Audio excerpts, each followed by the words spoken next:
Assalamualaikum warahmatullahi wabarakatuh.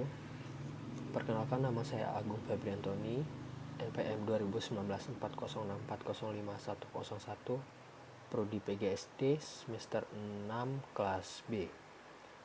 Di sini saya akan menyelesaikan tugas dari mata kuliah kepanduan dengan dosen pengampu Bapak Apri Mardiko, Magister Pendidikan. Di sini saya akan memaparkan materi tentang administrasi dalam kepramukaan atau yang sering kita kenal dengan gudeg. Sebelum memasuki materi, di sini saya akan sedikit menjelaskan apa itu administrasi dan gugus depan. Administrasi dalam arti luas adalah semua pekerjaan, kegiatan, dan usaha-usaha pembinaan di dalam organisasi gerakan pramuka. Administrasi dalam arti terbatas atau sempit ialah meliputi penataan dan penertiban secara tertulis dan ketentuan, yaitu kegiatan-kegiatan yang disebut tata usaha dalam gugus depan gerakan pramuka. Gudep sebagai pusat gerak dan wadah pembinaan pramuka perlu adanya dukungan administrasi secara tertib namun sederhana. Gugus depan atau gudep adalah kesatuan organik dalam gerakan pramuka yang merupakan wadah untuk menghimpun anggota gerakan pramuka sebagai peserta didik, pembina pramuka, dan majelis pembimbing gugus depan. Jadi, administrasi gugus depan adalah semua perencanaan, kegiatan, dan tata cara tulis-menulis dalam lingkungan gugus depan atau gudep. Administrasi gudep ini memudahkan pelaksana organisasi, dalam hal ini gerakan pramuka, dan merupakan salah satu persyaratan yang harus ada jika ingin mengikuti akreditasi gudep. Gugus depan lengkap terdiri atas 1. Perindukan siaga yang dimulai dari usia 7-10 tahun. 1. Pasukan pramuka penggalang yang dimulai dari usia 11-15 tahun. Kemudian 1. Ambalan pramuka penegak yang dimulai dari usia 16-20 tahun.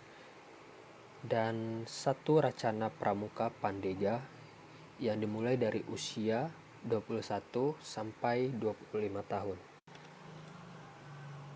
Selanjutnya adalah program kerja gudep.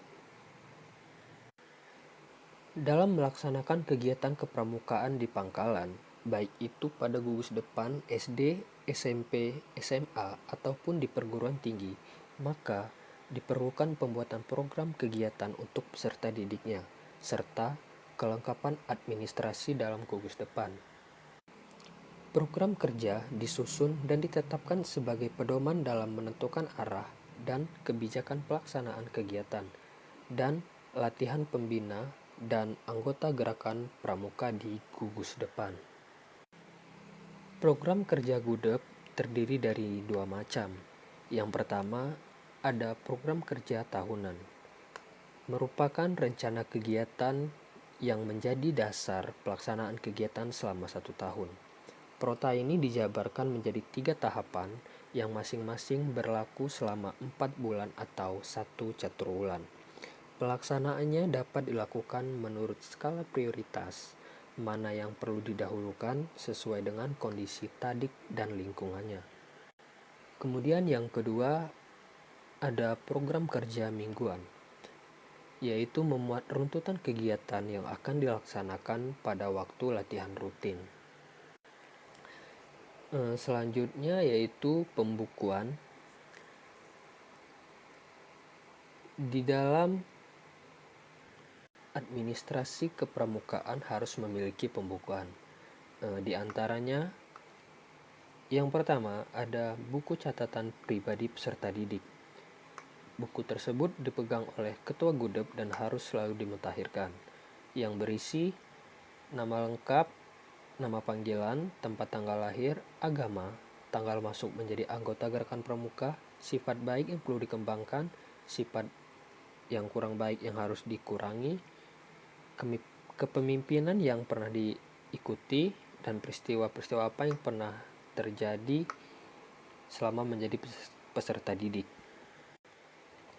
Kemudian yang kedua itu ada buku registrasi peserta didik. Yang ketiga ada buku induk. Yang keempat, ada buku perencanaan latihan mingguan. Kemudian yang kelima ada buku absen. Keenam, buku kas keuangan. Ketujuh, buku inventaris. Ke-8 ada buku agenda surat masuk atau surat keluar. Ke-9 ada buku ekspedisi. Ke-10 ada buku log atau catatan peristiwa penting.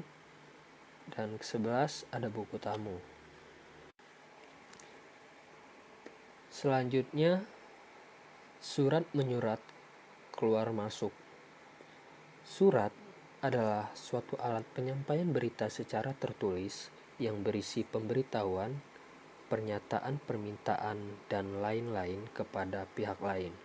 Surat menyurat adalah kegiatan pengendalian arus berita baik tertulis maupun lisan yang timbul dari adanya pencatatan, laporan, perencanaan atau program dan keputusan yang memungkinkan adanya permintaan, penjelasan, penambahan, kekurangan-kekurangan, atau perubahan-perubahan. Surat menyurat ini dibagi dalam 2 macam. Yang pertama ada surat masuk. Ialah semua tulisan-tulisan atau berita-berita yang diterima dari instansi atau pihak lain yang penerimanya dipusatkan di sekretariat atau bagian lain yang diberi wewenang untuk tugas itu. Kemudian yang kedua ada surat keluar. Ialah semua tulisan-tulisan yang dikirimkan kepada instansi atau pihak lain yang setiap konsep untuk diajukan kepada pimpinan disalurkan melalui kepada sekretariat atau sekretaris atau pejabat yang diberi wewenang meneliti. Oke, baiklah, demikian tadi pemaparan materi dari saya. Mohon maaf bila ada kesalahan, dan pada Allah saya mohon ampun. Saya akhiri, wabillahi taufiq wal hidayah. Wassalamualaikum warahmatullahi wabarakatuh.